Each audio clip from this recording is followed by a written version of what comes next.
हाँ तो हेलो दोस्तों, मैं लक्ष्मण यादव आप सभी का एलेक्स टीचिंग क्लासेस में स्वागत करता हूं। तो आइए आज हम देखेंगे एनएमएमएस के पेपर यानी यूपी एनएमएमएस, ठीक है, राष्ट्रीय प्रतिभा खोज परीक्षा 2023-24 से, ठीक है। ये 23 में जो क्वेश्चन आएंगे 5 नवंबर की तैयारी के लिए कराया, ठीक है। 5 तारीख को जो पेपर होगा प्रैक्टिस सेट है, साइंस का प्रैक्टिस है, तीसरा है, ठीक है। ये 35 प्रश्नों के साथ देखा जाएगा, ठीक है। साइंस के सभी को मतलब फिजिक्स रहेगा और केमिस्ट्री और बायो से तीनों से रिलेटेड। तो स्टार्ट करते हैं अपना पहला अगर क्वेश्चन, चलते हैं पहले क्वेश्चन पर, ठीक।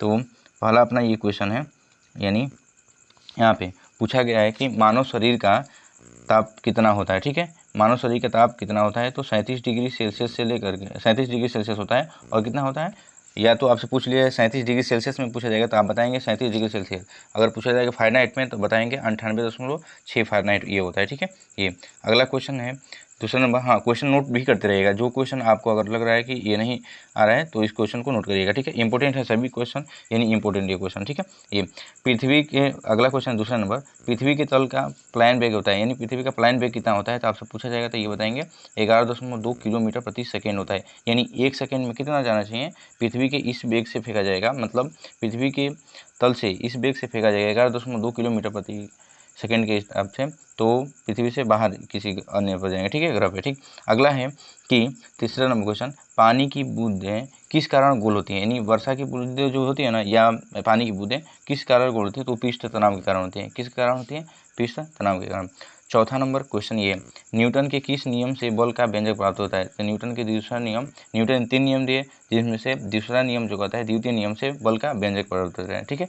ये हालांकि पहला नियम को क्या बोलते हैं, न्यूटन के प्रथम नियम को जड़त्व का नियम भी बोला जाता है, ठीक है। ये या गैलीलियो के नियम के नाम से भी जानता है। आप पहले नियम से बल की परिभाषा प्राप्त होती है, बल की परिभाषा पहले से, ऐसे बल का व्यंजक दूसरे से, ठीक है। ये तीसरे 5 नंबर क्वेश्चन पे कि गर्मियों में लोलक की लंबाई यानी पेंडुलम जो घड़ी होती है की लंबाई बढ़ जाती है, उसका आवर्तकाल मतलब क्या होता है, तो क्या होता है उसमें आवर्तकाल भी बढ़ जाता है, ठीक है। लंबाई भी जब बढ़ती है तो आवर्तकाल भी बढ़ जाता है, ठीक है। ये चलते हैं अगले क्वेश्चन पे। अगला अपना मतलब 6 नंबर क्वेश्चन ये रहेगा कि प्रकाश, प्रकाश है क्या है, तो ये अनुप्रस्थ तरंग है, प्रकाश है अनुप्रस्थ तरंग है। हाँ, ये भी क्वेश्चन है। 7 नंबर क्वेश्चन, किस माध्यम में प्रकाश की चाल सर्वाधिक होती है, तो निर्वात में प्रकाश की चाल सर्वाधिक होती है, ठीक है। ये अगला है, ये क्वेश्चन है 8 नंबर, किस रंग का प्रकाश प्रकीर्णन सबसे अधिक होता है, तो बैगनी का आपसे पूछेगा कि प्रकीर्णन सबसे अधिक होता है तो बैगनी का बताएंगे। और सबसे कम की बात कहेगा तो आप बताएंगे लाल का। किसका, लाल का। आप यहाँ पे लिख लेंगे सबसे कम प्रकीर्णन किसका होता है तो लाल का। अगर वही कहा जाएगा तरंगदैर्घ्य किसकी अधिक होती है तो वहीं पे लाल अधिक हो जाएगा, ठीक है। ये लाल तरंगदैर्घ्य की बात कहेगा तो बैगनी की सबसे कम होती है। ये भी क्वेश्चन याद रखिएगा। चलते हैं 9 नंबर क्वेश्चन, ये वाहनों के हेडलाइट यानी फ्रंट पहले किस दर्पण का उपयोग किया जाता है, यानी फ्रंट जो करते हैं वाहनों वो किस दर्पण का प्रयोग करते हैं, तो किसका करते हैं अवतल दर्पण का करते हैं। किसका, अवतल दर्पण का प्रयोग करते हैं। जबकि आपको पूछ रहा है कि वाहन के जो बगल में यानी सीट जो होते हैं ना, वहाँ ड्राइवर जो होता है उसके सीट के बगल में किस लेंस का प्रयोग किया दर्पण का प्रयोग होता है, तो आप बताएंगे किसका, उत्तल दर्पण का प्रयोग किया जाता है। हालांकि फ्रंट वाला है, ठीक है। ये अगला है क्वेश्चन, प्राथमिक रंग किस रंग को कहा जाता है, कितने रंग होते हैं उसमें, प्राथमिक 3 रंग होते हैं जिसमें लाल होता है, हरा होता है और नीला होता है। ये इनको हम प्राथमिक रंग कहते हैं, ठीक है। ये उम्मीद है क्वेश्चन अच्छे लग रहे हैं, वीडियो को लाइक भी करिए, ठीक है। ये चलते हैं अगला क्वेश्चन पे। 3 नंबर क्वेश्चन, ये सॉरी अगले क्वेश्चन ये है 11 नंबर क्वेश्चन कि मनुष्य की वस्तु का प्रतिबिंब किस माने आँखों में किस वस्तु का प्रतिबिंब किस पर बनता है, ये तो कहाँ बनता है, मनुष्य की आँखों में किसी वस्तु का प्रतिबिंब किसी भाग पर माने किस भाग पर बनता है, तो आप बताएंगे कहाँ पर बनता है, रेटिना पर बनता है, ठीक है। ये अगला है कि 12 नंबर क्वेश्चन, सामान्य आँख के लिए स्पष्ट दृष्टि की दूरी होती है, न्यूनतम दूरी पूछा गया है, कितना होता है न्यूनतम दूरी, ध्यान रखिएगा यहाँ पे न्यूनतम दूरी तो कितना हो 25 सेंटीमीटर, और अधिकतम दूरी कहेगा तो अनंत होता है, कहाँ होता है अनंत, ये भी याद रखिएगा। अगला 13 नंबर क्वेश्चन है, घरों में फ्यूज किस प्रकार मैंने किस क्रम में जोड़े जाते हैं, ठीक है, तो ये श्रेणी क्रम में जोड़ते हैं, ठीक है। ये भी ठीक। अगला है क्वेश्चन कि प्रकाश वर्ष किसकी किसकी इकाई है, ठीक है, तो ये प्रकाश वर्ष होती है दूरी की सबसे बड़ी इकाई को ही प्रकाश वर्ष बोलता है, ठीक है। उसको भी याद रखिएगा, ये बहुत इंपॉर्टेंट क्वेश्चन है, कई बार ये क्वेश्चन आया हुआ है, ठीक है। ये बहुत बार ठीक पूछा गया क्वेश्चन, इंपॉर्टेंट है। अगला है 15 नंबर क्वेश्चन, विद्युत बल्ब का फिलामेंट किस धातु का बना होता है, तो टंगस्टन धातु का बना होता है फिलामेंट, ठीक है। ये चलते हैं अगले क्वेश्चन पे। अगला है अपना ये क्वेश्चन, यानी कपूर किस विद्युत द्वारा शुद्ध किया जाता है, कपूर जो होता है ना किस विद्युत द्वारा शुद्ध किया जाता है, तो ऊर्ध्वपातन की विधि द्वारा, ऊर्ध्वपातन, ठीक है। ये डायरेक्ट ऊर्ध्वपातन प्रक्रिया में क्या होता है कि डायरेक्ट ठोस से सीधे किस में बदलता है, गैस में परिवर्तित होता है, इसी को हम ऊर्ध्वपातन करते हैं, ठीक है। ये पूछा जाता है उर्ध्वपातन के उदाहरण है तो क्या बताएंगे आप? कपूर को ही बताएंगे, ठीक है। ये अगला है कि 17 नंबर क्वेश्चन, रेडियम की खोज किसने की थी? रेडियम की खोज किसने थी?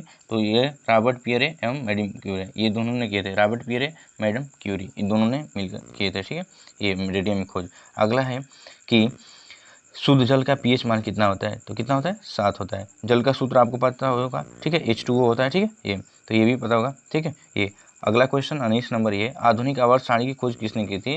तो आधुनिक आवर्त सारणी की खोज बताएंगे आप, मेंडलीफ ने की थी। किसने की थी? मेंडलीफ ने। अगर पूछ लिया जाए कि आधुनिक आवर्त सारणी में कुल तत्वों की संख्या अभी वर्तमान में कितना है, तो 118 है, ठीक है, ये कुल तत्व, ठीक, ये भी याद रखिएगा। अगला है पीतल किसका मिश्रण होता है? ठीक है, मैंने किससे बना होता है पीतल? तो तांबा और जासा से मिलकर के पीतल बना होता है। ये बहुत इंपॉर्टेंट क्वेश्चन है, ये पूछा भी गया है, इसको भी इंपॉर्टेंट बना कर रखिएगा, ठीक है, स्टार बना कर। चलते हैं अगले क्वेश्चन पे। अगला नंबर क्वेश्चन ये है कि 21 नंबर, वायुयान के किस मंडल में, ठीक है, वायुयान जो होते हैं हवाई जहाज, वो किस मंडल में उड़ते हैं? ठीक है, तो समताप मंडल में। किस मंडल में उड़ते हैं? समताप मंडल में।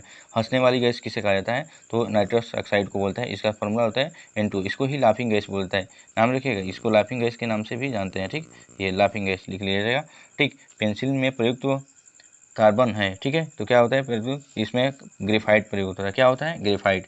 अगला क्वेश्चन 25 नंबर है, हीरा और ग्रेफाइट किसका अपरूप है? ठीक है, तो ये कार्बन के ही अपरूप है। देखिए अभी क्वेश्चन आ ही गया, ठीक है। ये अगला क्वेश्चन है ये कि सबसे उच्च कोटि का कोयला कौन होता है? ठीक है, तो इस क्वेश्चन को ये भी स्टार बना के लिखिएगा कि सबसे उच्च कोटि का कोयला होता है तो एंथ्रासाइड। कोयले कितने प्रकार के होते हैं? 4 प्रकार के, ठीक है। सबसे भारत में कौन कोयला पाया जाता है सबसे अधिक? बिटुमिनस, ठीक है, बिटुमिनस। जबकि आपसे सबसे लो क्वालिटी का पूछा जाएगा तो पीट होता है। कौन सा? पीट, ठीक है। ये एक होता है लिंगनाइट, ठीक है, उसको भी याद रखिएगा, यानी 4 होते हैं, एंथ्रासाइट, बिटुमिनस, पीट और लिंगनाइट। सबसे उच्च क्वालिटी का तो होता है एंथ्रासाइट और सबसे निम्न कोटि का कौन होता है? तो पीट होता है। कौन सा? पीट। ये चलते हैं अगले क्वेश्चन पे, यानी 25 ये हो गया। 26 नंबर क्वेश्चन पे, ये 26 नंबर ये क्वेश्चन है, मनुष्य में गुणसूत्रों की कुल संख्या कितनी है? कितनी है? तो आपसे कुल संख्या पूछा है तो आप बताएंगे कितना? 46। जबकि अगर जोड़े में पूछा था ना, ये भी क्वेश्चन बताइए, इसको क्वेश्चन को अंडरलाइन, मतलब इंपॉर्टेंट है ये भी क्वेश्चन कि कितने जोड़े में पूछेगा तो 23 जोड़े पाए जाते हैं। कितने? 23 जोड़े। जबकि कुल संख्या पूछेगा तो 23 दूनी कितना हो जाएगा? 46। हम कह सकते हैं कितना? 46, ठीक। ये आनुवंशिक रोग है, क्या क्या होते हैं, कौन कौन रोग होते हैं? तो हीमोफीलिया होता है और वर्णनता यानी कलर ब्लाइंडनेस होता है, कलर विजन जिसको बोलता है, ये आनुवंशिक रोग हैं, पीढ़ी दर होते रहते हैं, ठीक है। ये अगला है, आनुवंशिक के पिता किसे कहा जाता है? यानी किसे कहा जाता है? ग्रीक जन मेंडल जो होते हैं, इन्होंने ही मटर के पौधे पे, यानी मटर के पौधे पे ही ये प्रयोग किए थे, ठीक है, ये भी याद रखिएगा। अगला है कि रक्त किस प्रकार का ऊतक है? ठीक है, 29 नंबर क्वेश्चन था, रक्त किस प्रकार का ऊतक है? तो यह एक संयोजिक ऊतक है। कैसा ऊतक है? संयोजिक ऊतक, ठीक। किस ग्रंथि, हाँ एक ये भी क्वेश्चन रखिएगा कि रक्त कितने प्रकार के होते हैं, मैंने ब्लड ग्रुप बांटा जाता है तो कितने प्रकार का? तो ए होता है, ए बी होता है, एक होता है ओ, एक होता है ए बी, ए हो गया, बी हो गया, एक ए बी होता है, एक ओ होता है, ठीक है। आपसे पूछा जाएगा सर्वग्राही कौन होता है, तो आप बताएं किसको? यानी सर्वग्राही ए बी, सर्वदाता कौन होता है? ओ होता है, वो भी याद रखिएगा, ठीक। ये किस ग्रंथि को मास्टर ग्रंथि कहा जाता है? ठीक है, तो पिट्यूटरी ग्रंथि को ही मास्टर ग्रंथि कहा जाता है, ठीक है। ये उम्मीद है कि ये क्वेश्चन आपको अच्छे लगे होंगे। अगर आपको ये क्वेश्चन अच्छे लगे हैं तो हमारे वीडियो को लाइक करें और शेयर भी करें अपने दोस्तों का, ठीक है। अगर हमारे चैनल पर पहली बार हैं तो हमारे चैनल को सब्सक्राइब करें, ठीक है। मिलते हैं बहुत जल्दी अगले वीडियो में।